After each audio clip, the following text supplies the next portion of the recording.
آج انشاءاللہ تعالی 18ویں تراویح ادا کی جائے گی۔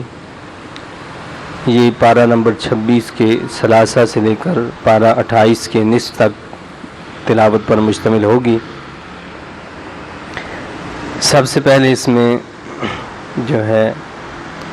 جو پچھلی سورت کا بقیہ حصہ اس میں اللہ تعالیٰ نے بتایا ہے اور خوشخبری سنائی ہے بیعت رضوان کے صحابہ کرام رضی اللہ تعالیٰ عنہم کو کہ اللہ تعالیٰ ان سب سے راضی ہو گیا اور وہ انہیں کئی فتوحات اور مال غنیمت سے نوازے گا۔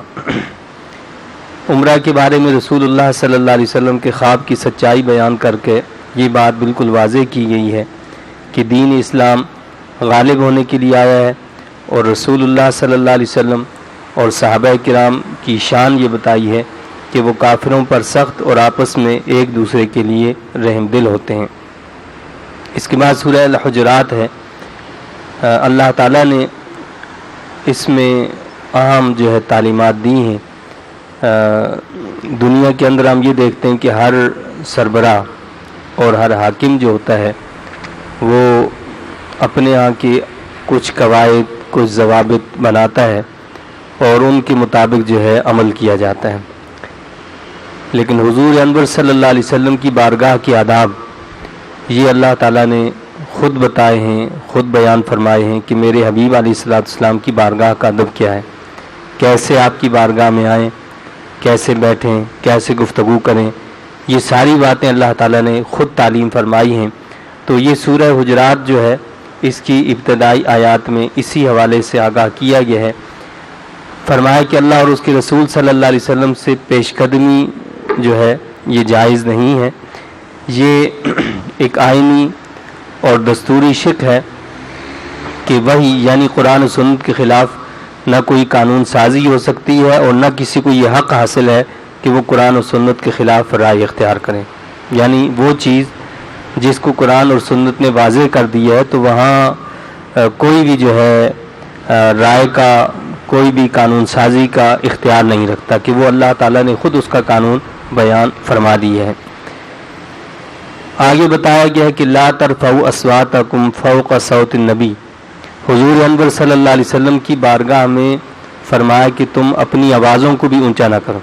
یہ بارگاہ رسالت مآب صلی اللہ علیہ وسلم کا ادب بتایا گیا، اور فرمایا کہ وہاں اونچی آواز سے بولنا بھی نہیں۔ ادنا بے ادبی بھی کفر ہے، کیونکہ نیکیاں کفر سے ہی برباد ہوتی ہیں۔ تو فرمایا کہ لا ترفعوا اصواتکم فوق صوت النبی ولا تجہروا له بالقول کجہر بعضکم لبعض ان تحبط اعمالکم وانتم لا تشعرون۔ تو نہ وہاں چیخ کر بات کرنی ہے، نہ آواز کو بلند کرنا ہے۔ فرمایا کہ اگر ایسا کیا تو ان تحبط اعمالکم، تمہارے سارے اعمال ضائع ہو جائیں گے، وانتم لا تشعرون، اور تمہیں خبر بھی نہیں ہوگی۔ تو یہ جو اعمال ضائع ہونے کی بات ہے، تو اعمال وہاں ضائع ہوتے ہیں کہ جہاں انسان دائرہ اسلام سے خارج ہو جاتا ہے۔ تو اتنا یعنی ادب کا مقام ہے یہ، اسی لیے بزرگان دین یہ فرماتے ہیں کہ حضور انور صلی اللہ علیہ وسلم کے روضہ مبارک پر بھی جب حاضری ہو تو اس ادب سے کہ وہاں آپ اپنی سانس بھی اس طرح لیں کہ جس میں کوئی بے ادبی نہ ہو جائے، اور بعض بزرگوں کا تو یہاں تک سنا ہے کہ وہ اپنی سانس کو روک کر رکھتے ہیں وہاں، اور اتنی دیر رکتے ہیں جتنی دیر ان کی سانس رک سکتی ہو، ورنہ وہ وہاں سے گزر جاتے ہیں۔ تو یہ بڑا ادب کا مقام ہے اور اس کا خیال رکھنا نہایت ہی ضروری ہے۔ اور آگے اللہ نے فرمایا ہے کہ حضور انور صلی اللہ علیہ وسلم سے عامیانہ انداز گفتگو بھی نہیں کر سکتے۔ لا تجہروا لہ بالقول کجہر بعضکم لبعض، یعنی جس طرح تم آپس میں ایک دوسرے سے باتیں کرتے ہو اس طرح اور اس انداز میں رسول اللہ صلی اللہ علیہ وسلم سے بات نہیں کی جا سکتی۔ تو جب رسول اللہ صلی اللہ علیہ وسلم سے بات کی جائے تو مقصد یہ حکم یہ دیا گیا ہے کہ اللہ کے حبیب صلی اللہ علیہ وسلم کو اچھے اچھے القابات سے، اچھے ناموں سے پکارا جائے، یا رسول اللہ، یا حبیب اللہ، اور ایسے ہی کلمات وہ کہہ کر اللہ کے رسول صلی اللہ علیہ وسلم سے گفتگو کی جائے، مخاطب ہوا جائے۔ حضور انور صلی اللہ علیہ وسلم کے ادب کو دل کا تقویٰ قرار دیا گیا ہے، یعنی جو حضور انور صلی اللہ علیہ وسلم کے سامنے اپنی آوازوں کو پست رکھتے ہیں تو اسے دل کا تقویٰ قرار دیا، اور ان صحابہ کی تعریف کی ہے۔ جب یہ آیات نازل ہوئی ہیں تو سیدنا صدیق اکبر رضی اللہ تعالیٰ عنہ کی کیفیت یہ بتاتے ہیں کہ آپ اتنا آہستہ پھر بولتے تھے کہ پوچھنا پڑتا تھا کہ آپ نے کیا فرمایا، تو اتنا یعنی اپنی آواز کو پست فرما دیا تھا۔ حضور انور صلی اللہ علیہ وسلم آرام فرما ہوں تو کھڑے ہو کر آوازیں دینے سے روک دیا اور فرمایا کہ خاموشی سے ان کے خود آنے تک انتظار کرو۔ یعنی حضور انور صلی اللہ علیہ وسلم اپنے کاشانہ اقدس کے اندر ہیں تو حکم کیا دیا کہ وہاں آپ کھٹکھٹائیں بھی نہیں، آپ انتظار کرو۔ جب رسول اللہ صلی اللہ علیہ وسلم خود تشریف لائیں تو پھر آپ ملاقات کریں، پھر جو آپ کو کہنا ہے وہ کہیں۔ یعنی یہ اتنے آداب اللہ رب العزت نے خود اپنے حبیب علیہ الصلوۃ والسلام کے قرآن حکیم کے اندر بتائے ہیں، آگاہ کیا ہے۔ اس سے آپ خود اندازہ کر سکتے ہیں کہ جن کی بارگاہ کے آداب خود اللہ تعالیٰ بتائے، اور اتنی یعنی جو بظاہر ہم سمجھتے ہیں جو چھوٹی چھوٹی باتیں ہیں، اللہ تعالیٰ ان پر اتنی گرفت فرمائے تو اللہ کے ہاں ان کا کتنا بلند مقام اور مرتبہ ہوگا۔ پھر مسلمانوں کے باہمی حقوق بیان کیے گئے ہیں کہ وہ آپس میں بھائی بھائی ہیں۔ کوئی غیر معتبر آدمی کوئی بات آ کر بتا دے تو فرمایا کہ پہلے خوب چھان بین کر لیا کرو اور پھر بات کو آگے بڑھایا کرو، بصورت دیگر سنی سنائی باتوں کو آگے بڑھانا مناسب نہیں ہے۔ صحابہ کرام رضی اللہ تعالیٰ عنہ کے بارے میں فرمایا کہ ہم نے ایمان کو ان کا محبوب بنا دیا ہے اور کفر و فسق کو نہایت ناپسندیدہ بنا دیا ہے۔ تو یہ صحابہ کرام کی عظمت کو بیان کیا گیا، یعنی ان کے نزدیک سب سے محبوب ترین چیز جو تھی وہ ایمان تھا، وہ ایمان کے مقابلے میں کسی چیز کو اہمیت نہیں دیتے تھے۔ یہی وجہ ہے کہ ایمان کی خاطر انہوں نے اپنا گھر بار چھوڑ دیا، اپنے رشتہ داروں کو چھوڑ دیا، اپنے کاروبار اور ساری چیزوں کو چھوڑ دیا اور چھوڑ کر مکہ سے مدینہ طیبہ چلے گئے، کیونکہ ان کو محبوب تھا ایمان، اور ان کے ایمان کی گواہی خود اللہ تعالیٰ دے رہا ہے کہ ان کے نزدیک ہم نے ایمان کو محبوب بنا دیا اور کفر کو ان کے نزدیک ناپسندیدہ کر دیا۔ اب اگر کوئی شخص صحابہ کرام کی شان میں کوئی بے ادبی کرے، کوئی گستاخی کرے، تو اس سے صحابہ کرام کی شان پر کوئی حرف نہیں آتا، بلکہ ایسے فرد کا، ایسے شخص کا اپنا ایمان ضائع ہو جاتا ہے۔ تو اس لیے ہمیں اس چیز کا خیال رکھنا چاہیے کہ صحابہ کرام کا مقام بہت بلند اللہ نے رکھا ہے، اور احادیث میں یہاں تک آتا ہے کہ انہوں نے اگر تھوڑا سا مال کوئی خرچ کیا ہے، معمولی سا مال خرچ کیا ہے، تم اگر احد پہاڑ جتنا سونا بھی خرچ کرو تو اس کے برابر نہیں ہو سکتا۔ یعنی جن حالات میں، جس ماحول کے اندر انہوں نے اللہ کی راہ میں خرچ کیا، تو اس کے مقابلے میں احد پہاڑ جتنا سونا بھی آج آپ خرچ کریں تو وہ اس کا مقابلہ نہیں کر سکتا، اس کے برابر اجر نہیں مل سکتا۔